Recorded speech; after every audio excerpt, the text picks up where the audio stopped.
Welcome to my new blog No vlog. আজকে আছে আমার সাথে মানে আমার লগত আহিছে আমাৰ পাঠান পাঠা আছে আমাৰ লগত আৰু লগত আছে আমাৰ ফ্ৰেণ্ডা যে নেকি প্ৰেমত পাগল হৈ আছে চাৰে লাডলে গপ গপ গপ গপ বড়োৱে বত্তা খাইছে ইয়াৰ। বগৰীৰ ভটা খাই আছে ইমান ৰাতি কিমান হ'ব 9 o'clock হৈ যাব 9 বজাত সি ইয়াত SMS কৰি আছে আৰু লগত কি আছে আমাৰ বগৰীৰ ভটা মানে ভটা খাব আজি আৰু একো কম নহয় তাক খালি এটাই কম ক্যারে লাগলে গপ গপ গপ গপ মিয়াও এইটোই আমাৰ লগত হৈ আছে আৰু সি আছে মোৰ বাইকৰ ওপৰত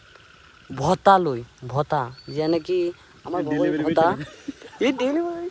কি বলছে রে বোকা চোদা আর কিছু বলিস না আমাকে কিন্তু ভাইরাল করে দেবে মেয়েরা তোকে তাকে আর কিছু বলবো না গপ গপ খেতে থাকো ভালো মতন খেও এখানে ব্লগটা শেষ করছি আশা করি আপনারা দেখে আমাকে সাবস্ক্রাইব করবেন